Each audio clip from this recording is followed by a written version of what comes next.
Albert Einstein once said, "We cannot solve problems by using the same kind of thinking we used when we created them."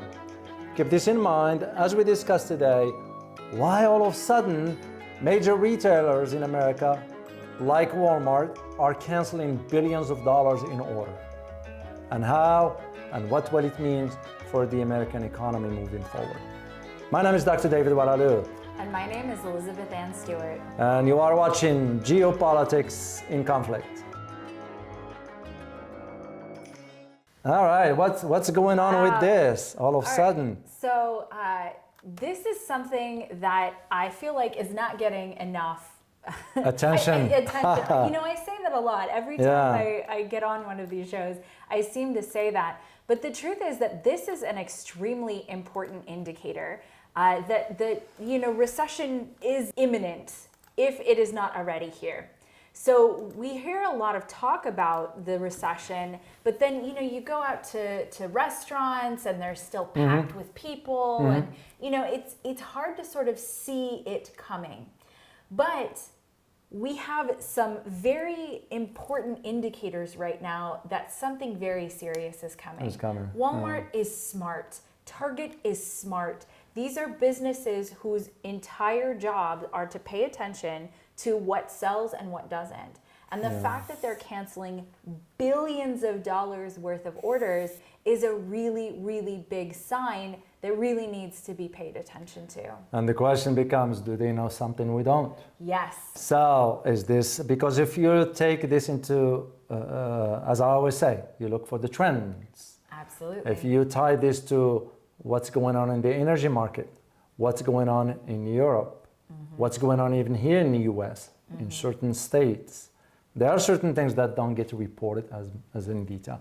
And you draw that picture as to, okay, why all of a sudden they will be canceling billions as we are gearing towards the holidays. And that's the big thing, right? Because in 2001, there was actually a mini crisis about whether there would be enough inventory for the holidays for 2021. Yeah. Well, now here we are, we're looking at the holidays for 2022, which is typically when retailers sell the bulk of their product. That's actually why it's called Black Friday. Is because they finally become profitable. So looking at what is happening here, why are they canceling orders like this? And so let's hear a little bit from John David Rainey, who is Walmart's EVP and CFO, said that they were reducing exposure, which means how much inventory they carry in particular areas. So reducing exposure in electronics, home goods, and sporting goods, and canceled billions of dollars in orders to realign inventories. So there is the argument that they have excess inventory, these companies have excess inventory, and they're just trying to realign inventory. However, that still means that they have inventory that didn't sell over a particular time frame. I don't buy his argument. I don't know either. I don't buy his argument. What is he going to say? And you know why I don't buy his argument? It's because I look at the big picture. Absolutely. And you look at the energy market. And you look exactly what's going on in Europe. And it makes you wonder, how can be the leaders of European Union, some countries in Europe, in the European Union, be that oblivious to understanding that the price of energy is going up, and yet the government is not coming up with policies to reverse course. Absolutely. And I'll tie this decision now of, as a matter of fact, what's his name? The head of FedEx. Yeah, so Raj, I hope I pronounced this correctly, Subramanian. Thank you. Subramanian. Yeah, he's the one who argued that, well, this be basically an indication of recession. Well, we all knew back then, an average Joe, average Jane, I'm not talking about the depth of economy here because we're not an economist, but it's common sense when you see inflation going up that high. Right. You realize, well, wait a minute, what's after this? The government will only have two options for this, either to raise interest rates, which will, of course, make the situation aggravated even more, We experienced this back in the 80s when Reagan was a president. And if I am to recall, because I remember reading something, the inflation rose to about 14%. Yeah. And the interest rate rose to about 18%. Because you always have to have interest rate higher than the inflation rate if you want to fight it. Yeah. But there is one basic in economics that everybody should understand. Most economists will understand this, is that you time the number of the inflation time 2.8. So when our government says inflation is at 6.5, multiply that by 2.8. Because, come on, are we going to trust the government? Well, Come on. And especially considering what reality actually looks like, right? So everything costs more. Everything costs substantially more than it did a couple of years ago, or frankly, even a year ago. Yeah. And so I think the FedEx CEO was probably the first one to come out and honestly say that and the thing is, he didn't just say we're experiencing a recession here in the United States. He talked about a worldwide recession, and that's part of the reason we're bringing it to you. Is this is not just a United States problem. No, it's a global. This is a global problem. It's a global one. That is indeed, because it's going to impact. Well, you look at it just in the energy. I look at just energy as an example now. Every country on a planet is dealing with energy. Right. I mean, of course, you take, for example, Saudi Arabia as an example. Right. They're not gonna, because they are a major oil producer, let alone they are purchasing oil from Russia at a discounted price, but turning around and selling it at a high. It's a smart business decision. Do you blame them for that? So when the US went over and asked them for oil, they said, heck no, we're not gonna give you oil. They have their own reasons for that. I mean, it becomes so with the idea of the recession on a global level, he's right, the FedEx CEO. So it's pending. It's because we can't be pretending that this is, everything is fine. It is fine due to the failed policies implemented by the government. Absolutely. And this leads me to talk about one particular aspect that has to do with, well, how much say do you give the people? Because the government derives its authority from the people. Absolutely. Well, hypothetically, that's the case. That's how it's supposed. Yeah. Well, this is why, if you happen to be an American watching this, you notice we don't have something in an American system called a referendum. Why we don't have that? Because referendum, you allow the voices of the people to be taken into consideration. Not even that. They are the one deciding on the matter. Yeah. The US system doesn't even have a referendum, period, which means the government finds it convenient that they're going to decide whatever they decide, and there is no other way. Yeah. Well, one of them will be, if hypothetically we had a referendum, we could be voting, for example, on how the government spends our money. That would, and I think it's been one of the biggest, since I was even a kid, people talked about the way that tax dollars were spent. And that, this is obviously the amount of tax dollars that we can see specifically. There's a lot of tax dollars that get spent that nobody even talks about how they're spent, and some that are not even documented how they're spent. But to take a look at right now how money is being spent, and for the most, so there's also a huge gap between what the United States is bringing in terms of tax dollars and then interest on student loans and all of that versus the amount of debt that we have right now. So even looking at, you're not even voting with your tax dollars. This is money that's basically loans. This is loans that the government has taken out and then is paying that money out. Well, that's why if you notice one trend that's going on around the world right now is that most countries are stocking up on gold.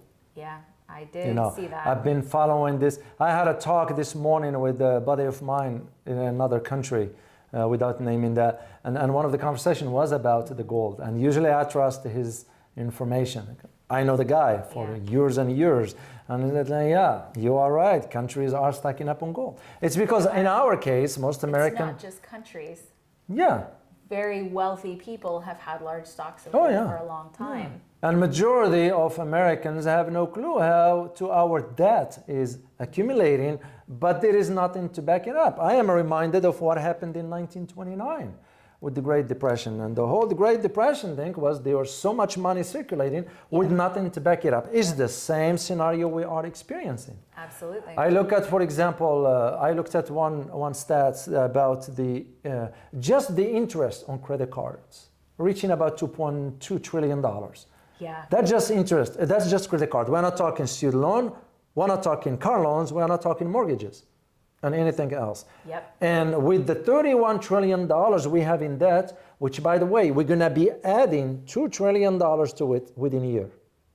By the end of this year, Yeah. we're going to be adding $2 trillion to it. Yeah. So it becomes the question of, well, why aren't you, the government, not allowing a say for the people to, so like, wait a minute, it's like in a family. If you, when you have your family and the spending go out of control, what do? You ask members of the family, sit down, Yep. we're going to talk and figure out these finances. Well, but who likes giving up power? And that's a human trait. Unfortunately, when people get power, they're very unlikely to want to give it back to anybody else.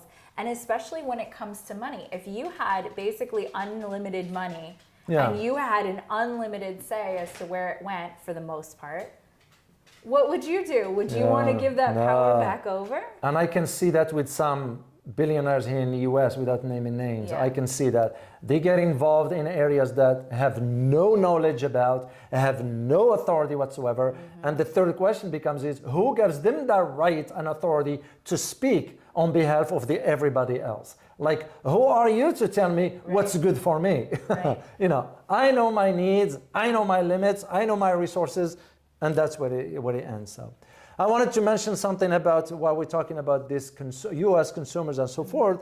The U.S. utility consumers faced now with some of their largest bills in years.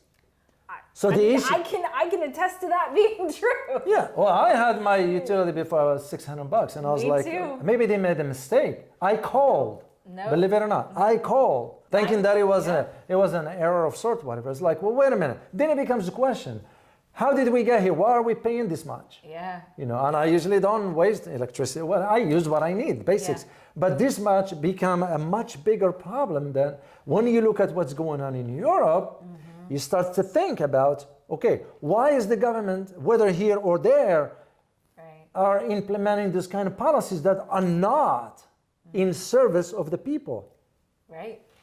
And that's a fantastic question. And that's one that I if you guys are watching this, that's one to definitely be asking yourself and start some outside of the box thinking on that. But I want to bring it a little bit back to what we're talking about right now, because, you know, there are always signs of things before big things come. Yeah. Right? There's always signs. And for Walmart, Target, I know Under Armour is also, it's not a retailer, but it's a brand. Kohl's, which is also a retailer. Has canceled billions of dollars in orders at this point. And these are, for Target to cancel, I think it's like $1.5 billion worth of inventory of goods. That's a big deal. It is. That's a really big deal. And here's what I want you guys to consider. It isn't just affecting the people who are buying these goods, right? So the people aren't buying them. People in the United States aren't buying them. If they aren't buying them, then who's making them, right? So the other country, almost everything here is made in either China or India, somewhere in Bangladesh. Yep. Vietnam, so Laos. The manufacturers, the people who work in these factories, they're also impacted by this. The people who provide the raw materials are also impacted by this. The shipping, the shippers like FedEx, for example, they're impacted negatively by this. And so we really are looking at something that isn't just isolated. It's global. And so wherever you are in the world, pay attention to this, because it's actually very, very important. Yeah, things don't happen in a vacuum. They don't. They don't. And like we said at the beginning, do they know something we don't? Yep. You know, that's a great question and you that's asked. what I'm leaning towards. There's more into this than meets the eye.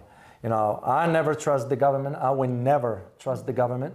That's just me, and I speak for myself, knowing what I know, and just the way it is. The thing about trust is that trust is earned over time. Of course. It's not just something that you just give to somebody and then, that's it, right? That's it, trust is earned over time. Yeah. And if you're dealing with a circumstance where someone has broken trust over and over and Of over course, again, why would you trust them? And that goes for governments or people. Well, we come now to the same question in Europe. Europeans now, it's kind of, they are, and I talk to people in Europe. Yeah. They are so confused, and the way they are confused is why is a head of a government embarking on policies that goes against the will of the people. We voted you in the office to serve us, not the other way around.